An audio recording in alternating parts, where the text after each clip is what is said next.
Boa noite. Boa noite nada, gente. Que boa noite que eu estou fazendo esse vídeo a altas horas da noite. Bom dia, satisfação enorme estarmos em sintonia no intuito de avançarmos quase que culminando, porque já estamos chegando aí nos últimos passos da nossa caminhada desse ano letivo pandêmico. Bate-papo da aula de hoje, vamos falar sobre grandes espaços religiosos. Lembrando que você colocou um monte de informações ali, você está na frente das informações, ninguém está vendo nada, a sua letra já não é fácil de ser entendida, ainda mais nessa questão online. Então piorou ainda mais. Tirei uma fotozinha no finalzinho do vídeo, vocês vão ter uma imagem aí fixa, vão poder manusear, aproximar, no intuito de terem o registro de parte do que nós vamos conversar. Bate-papo da aula de hoje, grandes espaços religiosos. Vamos falar de religiões sem entrarmos nos méritos do ponto de vista da fé. Não estamos falando, não é disso que estaríamos aí nos reunindo para conversar. Cada um com sua fé, cada um com sua crença, cada um com sua maneira de se relacionar com o plano espiritual. Estamos falando numa ótica humana e, diante disso, os seus desdobramentos do plano de vista socioeconômico e a materialização do homem ocupando porções do espaço geográfico. Aí entra a questão, quando estamos diante disso, principal ponto, pontapé inicial seria a questão dos principais berços religiosos. Precisaríamos associar algumas das principais religiões a pontos específicos do espaço geográfico. Nesse interim, nesse propósito, nós nos deparamos aí inicialmente com a questão do cristianismo. Cristianismo esse que, claro, estaria nitidamente associado a ramificações. Nós teríamos o catolicismo, teríamos o protestantismo, século XVI, reformas protestantes, João Calvino, França, Martinho Lutero, Alemanha, questionamentos de um conjunto de ações, posturas, venda de indulgências, a sobrecarga de impostos, tudo isso trouxe à tona uma certa reanálise dessa relação religião, Estado, sociedade. E diante disso, ramificações surgiriam. Nós temos também a possibilidade de percebermos um outro braço, o cristianismo ortodoxo ou a igreja bizantina, uma outra vertente que praticamente estaria diretamente atrelada à Europa oriental. Avançamos e nos deparamos com o judaísmo, povo hebreu. Se a gente para analisar, essa parte vai ser contemplada de forma mais pormenorizada quando chegarmos ao finalzinho do nosso bate-papo, mas não podemos deixar de ter em mente um escalonamento. Temos aí o povo hebreu, Abraão, primeiro patriarca, aquele que recebeu a incumbência de conduzir o seu povo a Canaã, a terra sagrada. E assim ocorreu há 4.000 anos atrás. 4.000 anos, atentem para isso, porque vai fazer toda a diferença para que possamos compreender melhor a razão, ou pelo menos alguns dos motivos que levam a litígios envolvendo os árabes e automaticamente os judeus. Então, se a gente para analisar, primeiro patriarca do povo judeu, Abraão, teve um filho, Isaac, que automaticamente teve 2 filhos, Esaú e Jacó. Jacó teve 12 filhos, 12 tribos de Jacó. Se a gente para analisar, nós teríamos a possibilidade de percebermos que, num determinado momento, Abraão teria conduzido o seu povo à terra sagrada, Canaã, por razões específicas, uma onda de fome, estiagens prolongadas. Esse povo hebreu precisou migrar para o Egito. Sem darmos uma análise muito histórica a tudo isso, passou pelo controle de vários grupos. E grupos esses que não respeitavam seus atos, seus princípios, seus valores, suas crenças. Num determinado momento, Moisés seria aquele responsável por conduzir o seu povo novamente à terra prometida. E essa travessia do deserto do Sinai teria demorado aproximadamente 40 anos. Nesse contexto, nessa travessia, Moisés teria sido responsável pela elaboração dos 10 mandamentos. E se a gente não tenta entrar nos méritos, mas não históricos, não poderíamos deixar de contemplar que foi nesse momento que surge a primeira religião monoteísta da história. Por quê? Porque automaticamente eu tenho, nesse contexto de travessia do deserto do Sinai, tentando fazer com que o povo hebreu voltasse à terra prometida, que existe a identificação de Jeová como o seu grande líder, aquele seu Deus, e automaticamente tendo alguns profetas, alguns messias de maior notoriedade. E Moisés cai nessa conotação. Mas é interessante a gente perceber que o judaísmo bebe de fontes que o cristianismo bebe, uma vez que os dois comungam de um respeito, de uma representatividade, conseguem ver o Antigo Testamento como livros sagrados, livros de referência, caminham abraçados. Chega no momento em que Jesus Cristo Nazareno vem à Terra. E diante disso, o judaísmo se afasta do cristianismo. Por quê? Porque surgiria o Novo Testamento. Novo Testamento que está diretamente atrelado às Escrituras, às situações vivenciadas pelos apóstolos de Jesus. A partir do nascimento de Jesus, surgem as Escrituras atreladas ao Novo Testamento. Então, o cristianismo não espera o seu Messias, ele veio à Terra, personificado através da figura de Jesus. E o judaísmo ainda acredita que o seu Messias estaria por vir. Existem profetas, mas automaticamente eles esperam, aguardam a vinda de Jeová. Ótimo, vamos avançar e vamos deparar com o islamismo. Islamismo, maometismo, estamos falando da mesma coisa, mas não estamos falando, claro, da mesma religião. Estaríamos contemplando uma religião que tem vínculo direto com a Península Arábica e nos remete aos povos beduínos, tribos que foram unificadas através de um ser, através de Maomé. Esse seria o grande profeta. Vamos analisar de uma maneira mais detalhada quando chegarmos no item 2. Mas é interessante a gente associar a religião islâmica à Península Arábica, apesar de apresentar uma ampla dispersão pelo globo, mas a Península Arábica deve estar diretamente associada ao berço dessa religião. E os povos beduínos como seu grupo étnico mais contundente, tendo em Maomé o seu grande profeta que fez toda a diferença e fez com que uma das religiões de maior notoriedade no mundo surgisse entre 570 e 632. Beleza.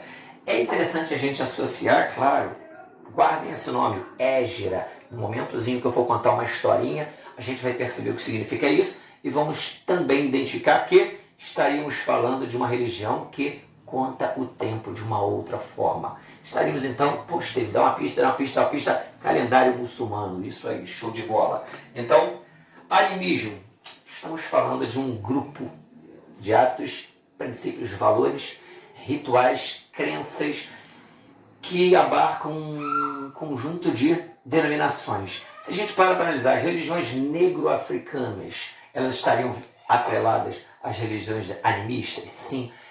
Religiões animistas e religiões fetichistas representam a mesma coisa? Correto.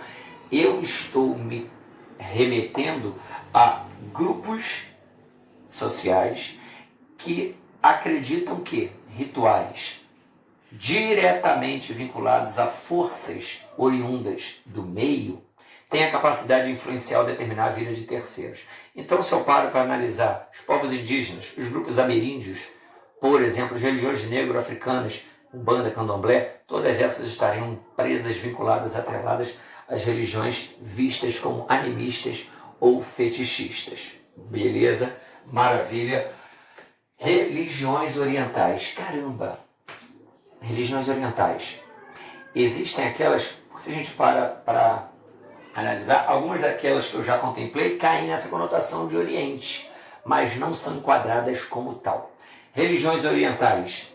Primeira característica, há um sincretismo muito grande. São religiões que às vezes ganham outras denominações por estarem em pontos específicos do globo, mas têm uma origem comum. Então eu citei alguns exemplos aqui.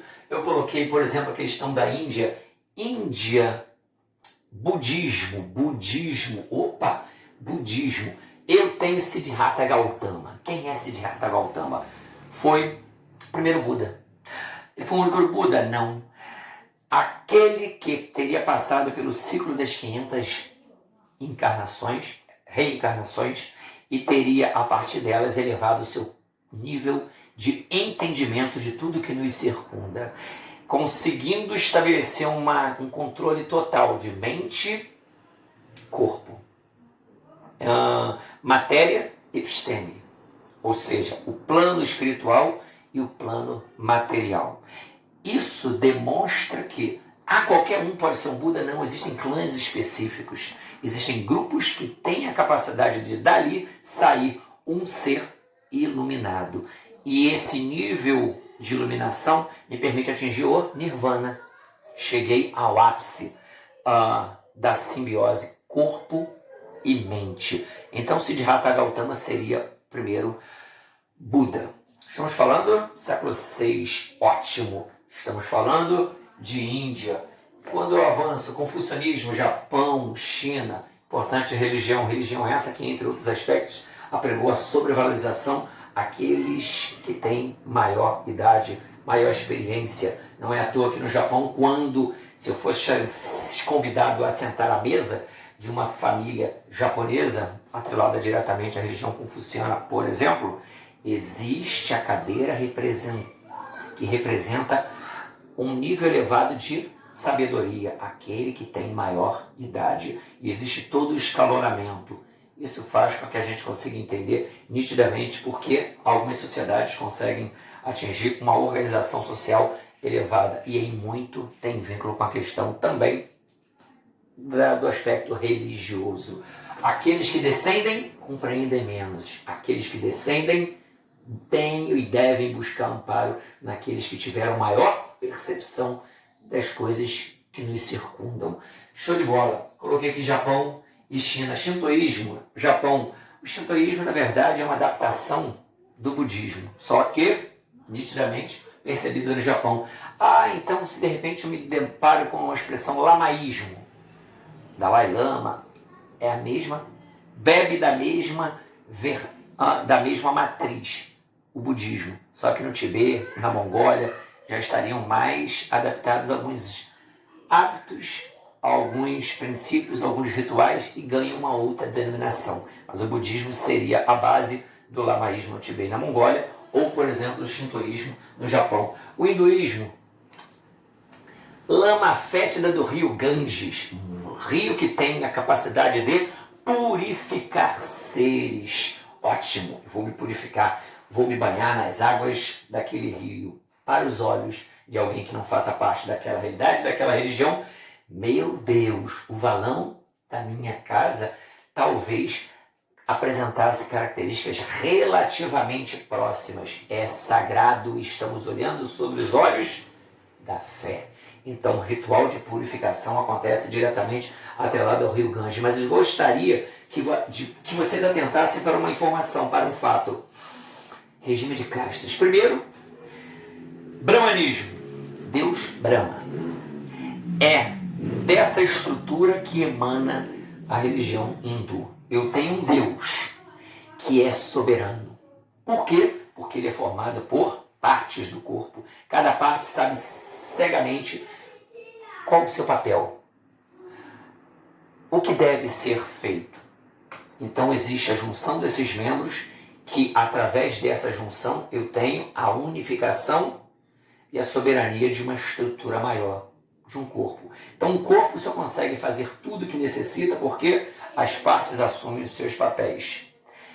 O Deus Brahma tem essa percepção.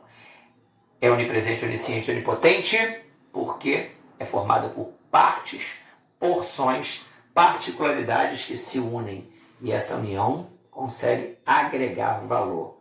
Vamos trazer esse raciocínio para o regime de castas. A sociedade é regida à luz dessa percepção. A sociedade deve ser dividida em partes. Cada parte representaria uma porção do corpo do deus Brahma. E aí entra a situação. Eu tenho castas que teriam funções sociais peculiares. Eu vou citar para vocês Brahmanes, Kshatriyas, Vaishyas, Sudras e Párias. Uma vez eu ouvi uma novela que tinha a questão dos Dalits. Vamos analisar no último elemento que eu vou citar a vocês. Perceberam? Brahmanes, Kshatriyas, Vaishyas e Párias. Vamos ver a qual conjunto de atividades cada casta estaria atrelada. Brahmanes, sacerdotes, pessoas com aptidões religiosas. Kshatriyas, guerreiros, mas agora militares, adaptei. Vaishyas, comerciantes, aqueles que têm aptidão para estabelecerem contato com a sociedade e venderem seus elementos. Sudras, trabalhadores manuais, agricultores, artesãos e coisas do gênero. E os párias, o restante, se é resto, não descende do deus Brahma. Isso. Então, a novela que há um tempo atrás passou, associada à questão da religião hindu, prefiro usar a nomenclatura de Dalit. Você é um Dalit, você é um impuro, você é aquele que eu preciso manter distância. Estamos falando dos párias. Então, apenas uma questão de adaptação. Esse termo ficaria melhor, soaria melhor aos ouvidos. Por isso usaram essa denominação, mas é uma denominação correta, mas do ponto de vista conceitual, os pares seriam o termo mais apropriado. Beleza. E aí nós caímos no item 2. Item 2 do islamismo. Vocês se recordam que eu falei, guardem o intervalo temporal 570 e 632. Maometismo. Por que essa religião atende por essa denominação? Porque Maomé é o profeta. Vamos a alguns aspectos bem passo a passo, bem encadeados dessa religião. Monoteísmo absoluto. Só existe um Deus, Alá. E existe um único profeta, Maomé. Existem líderes que ganharam notoriedade, sobretudo a partir da morte de Maomé. Vamos passo a passo. Livros sagrados, Alcorão. Puxa, eu já vi algumas reportagens se referindo ao livro sagrado como Corão. Os dois termos são corretos e amplamente utilizados pela literatura. Corão, Alcorão. E o Sunna? Depende da vertente. Vamos ver por quê. Ramificações. Maomé morre. Puxa, Maomé morreu e aí grupos surgiram. Uma vertente aliada à identificação, à percepção de que apenas a estirpe do profeta, aqueles que descendem, aqueles que têm laços sanguíneos com o profeta, podem ser líderes espirituais. Vamos associar a esse grupo o xiismo, ou o grupo xiita. Líderes, ayatolás. Existe uma vertente que é mais branda nessa questão da interpretação. Qualquer um que domine as orientações, os preceitos, os ensinamentos do profeta Maomé podem se colocar como líderes espirituais e conduzir ou perpetuar ou ajudar na divulgação das orientações dadas por Maomé. Ótimo. Os ensinamentos do profeta não serão esquecidos. E eu, um califa, segundo a vertente sunita, não tenho vínculos sanguíneos com Maomé, mas eu domino todos os seus ensinamentos. Então, eu posso ser um líder espiritual. Segundo a vertente sunita, ou sunismo, eu posso, na condição de um califa, ser o líder espiritual. Eu domino. Eu não tenho laços sanguíneos. Então, vamos nos prender essas duas ramificações. Mas, para os sunitas, existe um livro sagrado, a Sunna. Então, existem 2 livros sagrados, mas para o grupo xiita, não. Apenas um livro sagrado, o Alcorão ou o Corão. Para os sunitas, o Alcorão e a Sunna. Ramificações, beleza, contemplamos. Livros sagrados, contemplamos. Que é proselitismo, Esteves? necessidade de expansão da fé islâmica. O islamismo não pode ficar fechado nele mesmo, ele precisa se expandir, ir para outras partes do globo. Ir para outras partes do globo significa estabelecer guerras, conflitos e o controle de outros grupos. Hoje, eu preciso fazer uso disso para expandir a fé islâmica? Não, eu posso simplesmente fazer com que a taxa de fecundidade se eleve. E se elevando, eu aumento o número de seguidores de Alá. Eu usei a expressão dispersão, necessidade de levar a religião que eu professo para outros pontos. Isso me remete a um aspecto específico. Religiões imperiais. O que representaria essa expressão? São religiões vistas como de maior notoriedade. Por quê? Porque elas apresentam um número bastante consistente de adeptos e uma ampla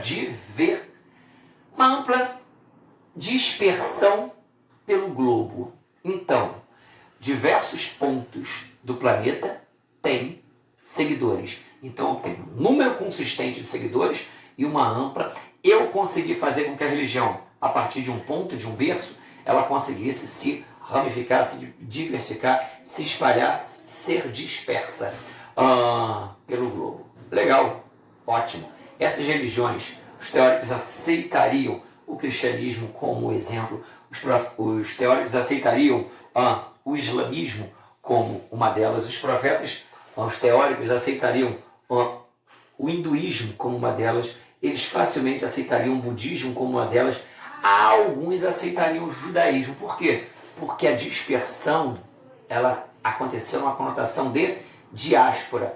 Eu fui obrigado a sair. A minha expansão, eu não queria sair do meu ponto de origem.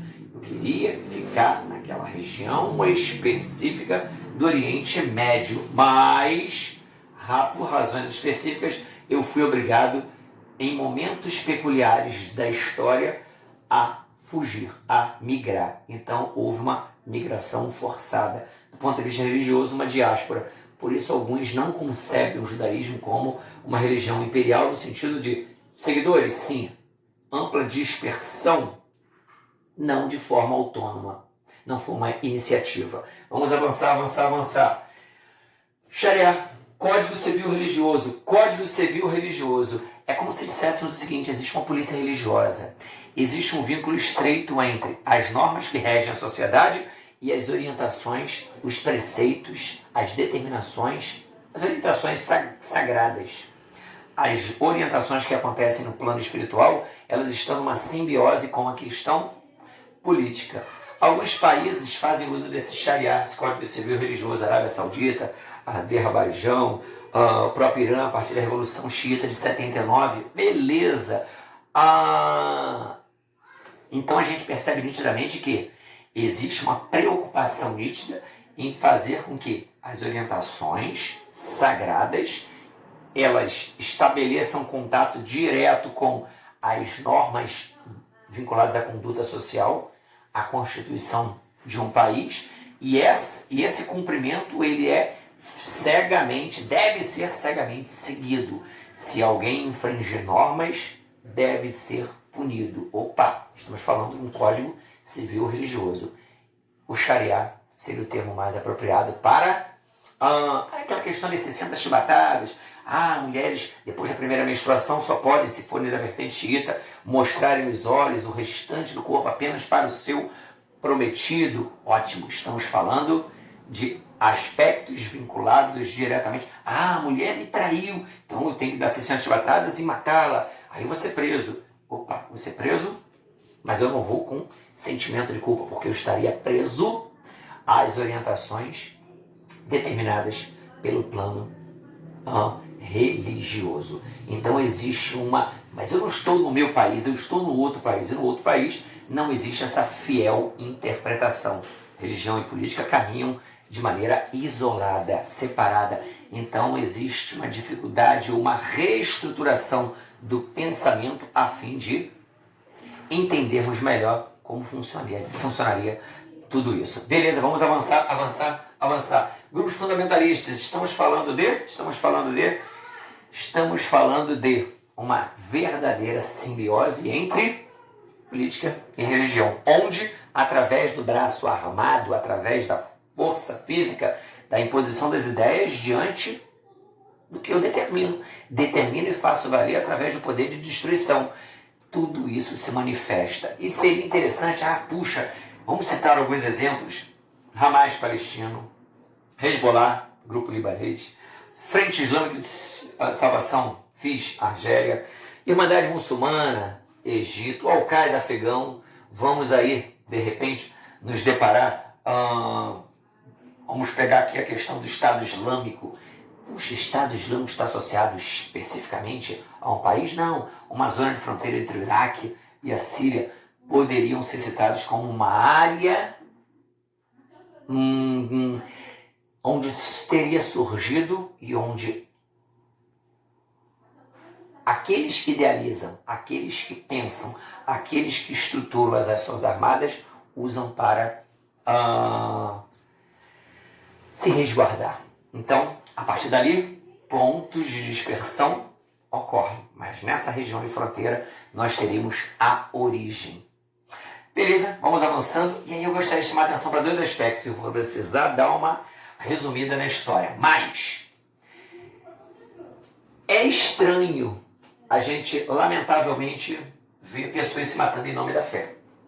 Mas, para nós, talvez ganhe de uma forma mais fácil a questão da aceitação quando isso acaba acontecendo no Oriente. Mas quando isso acontece envolvendo religiões que têm um vínculo mais estreito com o Brasil, parece que nos aproxima. E isso acontece. Se mata em nome de Allah? Sim. Se mata em nome de Jesus? Sim, também. Vamos remeter à questão da Irlanda. Século XII, Ilha da Irlanda, invadida pela Inglaterra. Vamos aí dar um salto. Séculos XVI, XVII, XVIII, reformas protestantes. A Inglaterra começa a instigar a ida de cidadãos ingleses protestantes para o norte da ilha. Norte da ilha. Vamos pegar aí Irlanda do Norte ou Ulster, guardem esses nomes. Protestantes. Irlanda do Sul, Eire, República da Irlanda, católicos. Então, termos que precisam ser associados, memorizados. Parei século XVI, XVII e XVIII. Legal, vamos dar outro salto. 1912, Guerra Anglo-Irlandesa. Eles entram em conflito. 1949, há um acordo, fazendo com que a Ilha da Irlanda seja separada. A porção norte passa a fazer parte ao Reino Unido da Grã-Bretanha. Reino Unido da Grã-Bretanha, Inglaterra, País de Gales, Escócia e agora Irlanda do Norte. 4 países formando o Reino Unido da Grã-Bretanha. Então agora a Irlanda não mais é autônoma, ela já é dividida. A Irlanda do Norte passa a fazer parte do Reino Unido.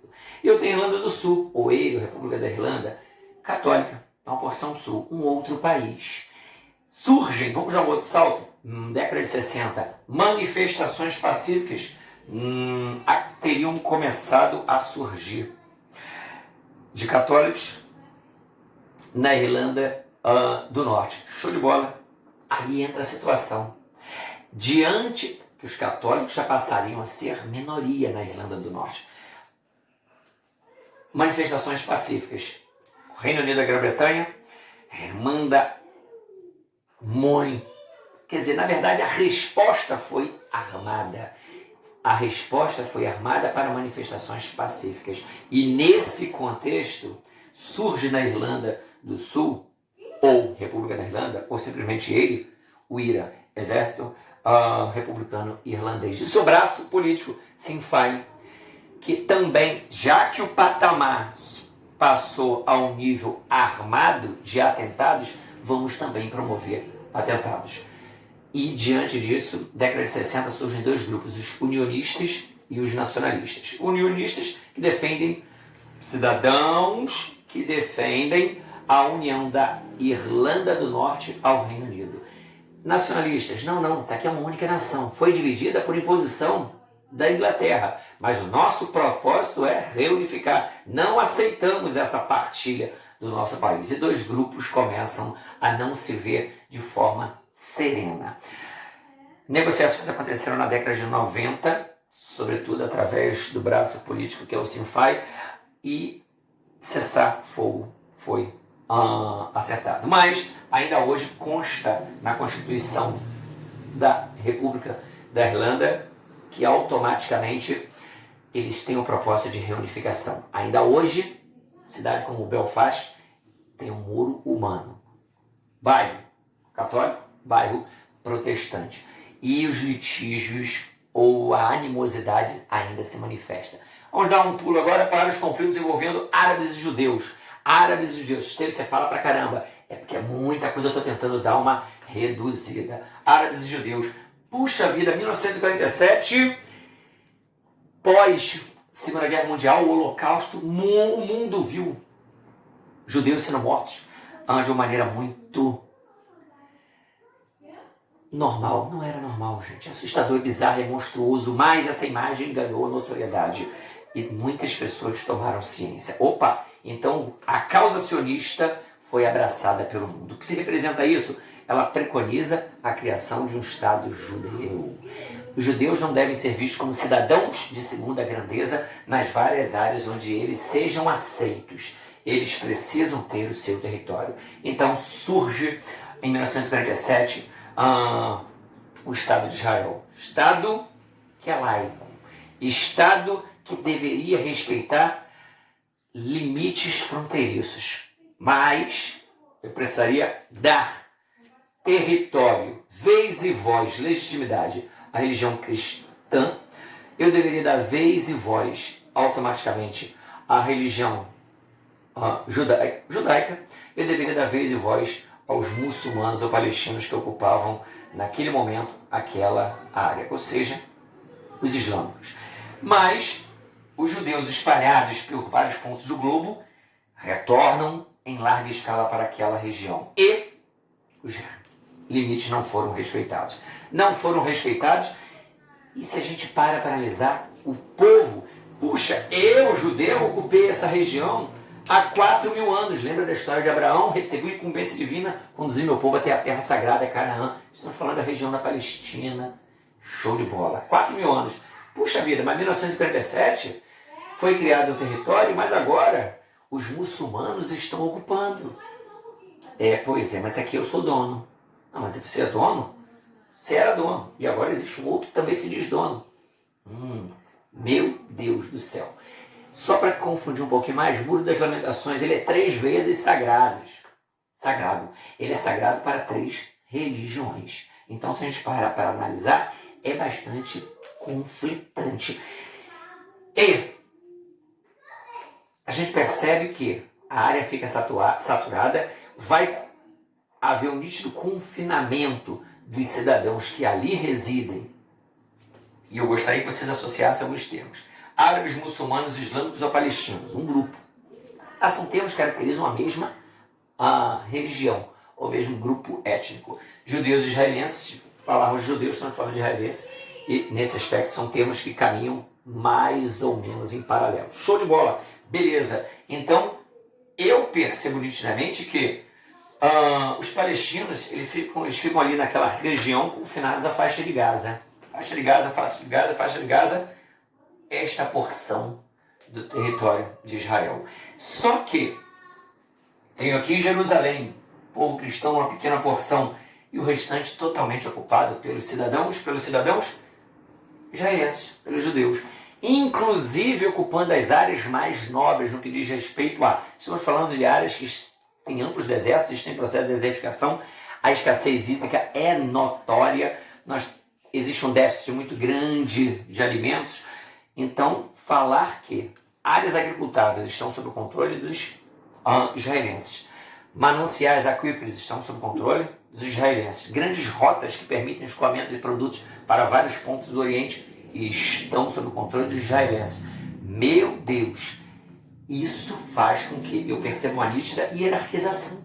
Os israelenses estão tendo um controle daquilo que seria visto como mais notável naquela região. Há uma subvalorização, o povo subjugado acaba sendo o povo palestino. E a melhor maneira de eu resolver isso, segundo a visão de alguns, se eu não consigo através do diálogo, eu vou conseguir através da imposição. Lembra a questão dos grupos fundamentalistas? Eu não consigo de uma forma, eu vou conseguir de outra. E eles atacam. E a gente percebe nitidamente que os judeus acabam sendo minoria numa área onde, pega Jordânia, Síria, Arábia Saudita, Egito, é uma área onde o islamismo é forte, mas ali eu tenho incrustada o povo judeu, o povo de Israel, que usufrui de um amparo muito grande de importantes, relevantes nações ocidentais, Estados Unidos, grandes países da Europa abraçam a causa judaica, e nesse contexto o que poderia ser conduzido através nitidamente de um diálogo acaba ganhando conotações de sangue. Conotações, perdas humanas, notadamente, são percebidas. Beleza, show de bola. Gente, vamos ficando por aqui. Saulinha já vai cada vez mais se aproximando do gostinho de rabanada. Atividades surgirão no intuito de que possamos nos aprofundar ainda mais nessa questão do entendimento do plano religioso no cotidiano das sociedades. Beleza? Forte abraço, saúde, saudade e tudo vai ficar melhor no futuro próximo. Tchau, tchau. Com Deus, com Deus, com Deus. Até mais.